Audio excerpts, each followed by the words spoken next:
y este es nuestro último programa del año. Y la idea es repasar un poco, digamos, cómo se llega a fin de año. Y se llega a fin de año dando vueltas, algo así como en esas bicicletas de gimnasio o en esas máquinas de correr en el gimnasio donde se corre, se transpira, pero la verdad es que pareciera que siempre estamos en el mismo lugar. Este fin de año le podríamos decir que es un fin de año donde todos han perdido, ¿no? ¿Quién ganó este año? Y vamos a centrarnos en la última semana, pues finalmente lo venimos analizando semana tras semana. Lo que nos quedaría de blanco, por así decirlo, es la última semana, donde recrudeció el tema de la Corte. Hace una semana sucedió aquel fallo de la coparticipación y recrudeció mucho el conflicto de poder entre la Corte y el kirchnerismo. Puntualmente el kirchnerismo con el abanderado de Alberto Fernández, que en este caso se alió ahí porque es sus únicos lugares donde puede abrevar, y amaneció un conflicto que ya estaba, pero parece nuevo. Y la pregunta es, ¿quién ganó en este fallo de la Corte, no? Yo quería mostrarles, lo primero que les quería mostrar es qué significa la coparticipación, qué es. Ustedes saben que la coparticipación federal de impuestos es algo que surgió a partir de una organización federal argentina, que tiene todo su epicentro en el siglo XIX y que en 1860 se termina armando nuestro Estado federal. En aquel momento, Argentina, que tenía provincias preexistentes, crea una estructura nacional. Y eso la diferencia de varios países. En América Latina, Venezuela, Brasil y México son los únicos, y bueno, obviamente la Argentina, son los únicos países con Estado federal. Y de esos países, el que tenía provincias preexistentes es la Argentina. Los demás se crearon del centro, digamos, con delegaciones a las provincias. Esto es menor y no tanto. Es históricamente cierto, así fue, las provincias preexistentes, habla el preámbulo, pero además en esa constitución la provincia se reserva todo lo que no delega. Y aquí empiezan las primeras discusiones impositivas en la Argentina. De esa no delegación surge la coparticipación federal de impuestos. ¿Qué significa? Que las provincias no delegan, los impuestos son provinciales. Por ejemplo, bienes personales, por ejemplo, el IVA. Y delegan en la nación la gestión de cobro, ¿no? Por una cuestión de centralidad y también de comodidad. Delegan en la nación la cuestión de cobro. Y luego de que la nación lo cobra, en este caso con la AFIP, por ejemplo, viene lo que se llama el reparto coparticipativo. Yo les quería mostrar, y obviamente no lo vamos a explicar, simplemente quería mostrarles lo que es, si me muestran, el laberinto de la coparticipación. Así se muestra, a ver si lo tenemos, esto es el sistema de coparticipación argentino. Se llama así, el laberinto de la coparticipación. Aquí, esto es un documento oficial, se habla de qué impuestos, cómo se reparte, quién los recauda, para dónde van, en qué porcentaje. Bueno, todo esto es lo que está en discusión cuando se habla de coparticipación. Obviamente que no lo vamos a discutir, pero básicamente sí vamos a decir, y algo para clarificar un poco todas estas voces cerradas de estos días, muchas de ellos de los propios protagonistas, que el reparto principal es básicamente 50 y 50. Ahora vamos a ver exactamente los porcentajes entre nación y provincia, pero pensemos más o menos mitad para cada uno, un poquito más para las provincias en su momento y ahora un poco más en desmedro de la nación con las últimas modificaciones de este régimen de coparticipación. Miremos cuál fue en el 88 el primer reparto. Bueno, las provincias, a ver, para que ustedes tengan idea, la primera ley de coparticipación es de 1973 y está sancionada en el gobierno de Lanusse, ¿sí? La segunda ley, que es la que actualmente rige, es del 1988. Hoy me decía alguien, siempre los regímenes de coparticipación se hacen o en gobiernos de facto que pueden imponer una autoridad o cuando el gobierno central está muy débil. Ese era el caso de Alfonsín en el 88 y ahí las provincias negocian una ley de coparticipación. En esa coparticipación se reparten el dinero con un principio de solidaridad. Hay provincias que recaudan mucho y producen poco. La capital es el caso más extremo, donde se recauda muchísimo, alrededor de un 22% de recaudación, pero el PBI es poco, por ejemplo, comparado con Córdoba, Santa Fe o Buenos Aires, y hay otras provincias que recaudan poco y aportan poco al PBI. Ese régimen solidario es el que se consagra en diferentes porcentajes. Sucede que en 1994 aparece la ciudad de Buenos Aires como un ente, como la provincia 24. Un poquito antes había amanecido, hace muy poco antes, a principios, fines de los 80, principios de los 90, Tierra del Fuego, que también era un territorio nacional, y las islas, la Antártida y las islas del Atlántico Sur. Es provincia desde fines de los 80, principios de los 90. En el 94, con la Constitución del 94, nace la ciudad de Buenos Aires.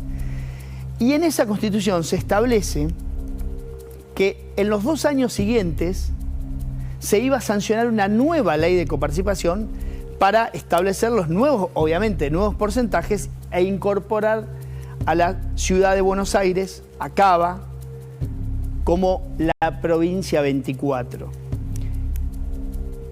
Eso tenía que estar terminado en el 96 y ahí está el primer perdedor, ¿no? Donde no hay ningún triunfo. ¿Quién ganó en esto? Bueno, la República ha perdido, claramente. Esto es producto de que desde el 96 la Argentina tiene una vacancia de una ley de coparticipación que la Constitución, mediante una cláusula transitoria, estableció que se tenía que hacer en 2 años. Estamos en el 2022, les recuerdo, 1996 era la fecha tope que puso la Constitución. ¿Qué sucede cuando aparece la ciudad? ¿Qué hacen las provincias, la nación y obviamente la ciudad? Se establece que el 1,4% que iba a recibir la ciudad de Buenos Aires en calidad de coparticipación se iba a pagar con ese 50%, como le digo, es un poquito más, 45 a 55, 42 a 50, 48 a 52 en algún momento, que va cambiando, pero se iba a pagar ese 1,4% de la porción que recauda la nación. Ahí lo tienen, ¿no? O sea, lo que es 54% la nación y las provincias, y en este momento 48% la nación, 52% las provincias. Esta es la coparticipación actual. Bueno, de este 48% que recauda la ciudad, en realidad que se queda la nación, de ahí se paga el 1,4%. Por lo tanto, los argumentos de las provincias, de que las provincias van a perder por la incorporación de la nación, es absolutamente falso. Y acá no hay ninguna interpretación. Es absolutamente falso.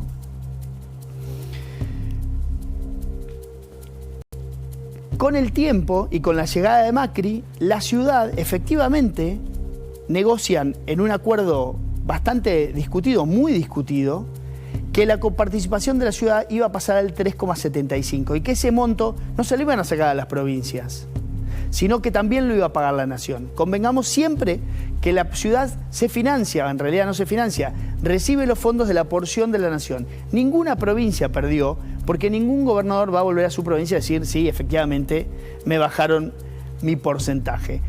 Entonces lo que se hace es, se achica la porción de la nación. Ese 3,75 que fue tremendamente polémico, luego encuentra un par de meses después una explicación que es el traspaso de la policía. No fue en el mismo momento, fue una desprolijidad del gobierno de Macri entonces, que pasa del 1,40 al 3,75 sin establecer ningún parámetro. Luego, con otra modificación, queda en el 3,50 y ahí se dice, o sea, en realidad se argumenta de que ese porcentaje es compensación por el paso de la policía. Eso es lo que Alberto Fernández dice, no te lo doy más, ¿no? Ese del 1,40 al 3,50. ¿Qué es lo que dice la Corte ahora? Y por eso digo, ¿y si no ganó nadie en este fallo? ¿Y si todos perdieron? La Corte dice, no te voy a dar el 3,50, te voy a dar el 2,95, ¿no? Le poda una parte. Pero ¿de dónde sale el 2,95? Que esto es lo interesante. Y que aquí enganchamos en lo que hace finalmente el gobierno de Alberto Fernández, que es decir, te voy a pagar con bonos. Dice, tu porcentaje sigue siendo el 1,40. Ahora, lo que significó en 2016 pasar la policía representaba un porcentaje por el cual llegás a 2,95. Y de ahí llego al 2,95 y le dice al gobierno, pagale el 2,95. El gobierno de Alberto Fernández dice, no, yo reconozco el 1,40 y del 1,40 al 2,95 te voy a depositar bonos. Y ahí se entabla una nueva Discusión que la Corte seguramente resolverá en febrero. Ahora bien, la Corte tampoco gana, porque ¿qué hace? Ese porcentaje que es una compensación, efectivamente la Constitución dice que cuando se le pasen servicios o a la provincia o estructuras de la nación a provincia tiene que ir con el presupuesto, dice que se debe compensar a la provincia, pero no dice que se debe aumentar el porcentaje de coparticipación. Entonces la Corte, ¿qué hace? Dice, bueno, en 2016 lo que se necesitaba para financiar ese servicio que pasa de una jurisdicción a otra era tal porcentaje, en este caso 1,55, y por eso se llega a ese famoso 2,95. Ahora, ese porcentaje de 2016 no quiere decir que sea el mismo que hoy. ¿Por qué? Porque los costos de la policía, y de hecho sucedió así, subieron por debajo de lo que subió la recaudación federal de impuestos, porque se crearon en los últimos tiempos muchísimos impuestos coparticipables, se aumentaron alícuotas, por lo tanto esta torta es más grande. Entonces de ahí es que la ciudad, se queda un poco disválida en el sentido de decir, en algún momento la Corte va a decir, bueno, ahora aquel 1,55 ya no es tal, ¿no? Los costos de tu policía subieron menos que los de la ciudad. Lo cierto es que esto es explicable y pareciera que ni el gobierno, la Corte, que dio relativamente pocas explicaciones, un juicio que es en un fallo que es muy bueno, pero que no deja de ser un poco escueto para todas estas cosas. La ciudad, que festeja de una manera alocada cuando en realidad tiene una medida precautoria que no la va a poder ejecutar. El gobierno, que sobreactúa su derrota también. Y aquí nos lleva a preguntarnos si el gobierno no está buscando una derrota judicial para encontrar el nuevo malo de la película con el que van a enfrentar la campaña electoral. Permítanme decirle que pareciera que hay muchas posibilidades de que esto efectivamente sea así, que el gobierno le vino muy bien. Y de ahí que sobreactúa su derrota, porque no salieron tan derrotados. Finalmente van a depositar una parte, el otro lo van a pagar en bonos. Esto es otra discusión constitucional que no nos vamos a meter ahora. Y además de aquel 3,50 que reclamaba la ciudad, le dan bastante menos. Lo cierto es que hoy el presidente, en una de sus alocuciones, dice: la Corte no tiene por qué decirme qué hacer a mí. Y tiene razón, la Corte no tiene por qué decirle qué hacer ahí, como tampoco tiene por qué decirme a mí cómo va a ser la relación con mi vecino. Sin embargo, ¿saben para qué se crea el Poder Judicial? Para resolver controversias. Puede ser con mi vecino o puede ser una provincia con la nación. Lo único que queda claro es que termina el año y en la Argentina pareciera que todos hemos perdido. Buscamos este caso para ilustrar efectivamente qué pasó y cómo cada una de las partes perdió algo. Pero si lo extrapolamos a lo que nos ha pasado el año, seguramente que hemos sido más derrotados que ganadores. Lo que ha hecho la Corte es algo torcido, no es derecho. No es derecho. Y acá, déjenme explicarle algo a todos para que entiendan. El Estado Nacional cobra impuestos, que cobra impuestos a lo largo de todo el país, por las actividades y las compras y las ventas que se desarrollan a lo largo de todo el país. De cada 100 pesos que recibe, 50 se los da a las provincias, 50 se lo queda el Estado Nacional. Eso dio lugar a una ley que se llama Ley de Coparticipación, que tiene una característica, es una ley convenio. Tenemos que estar de acuerdo todos, las 23 provincias. Obvio. Y el Estado Nacional. ¿Saben a quién no consulta la Constitución Nacional para esa ley? A las provincias. A la Ciudad de Buenos Aires. La Ciudad de Buenos Aires. La Ciudad de Buenos Aires no es parte de la coparticipación.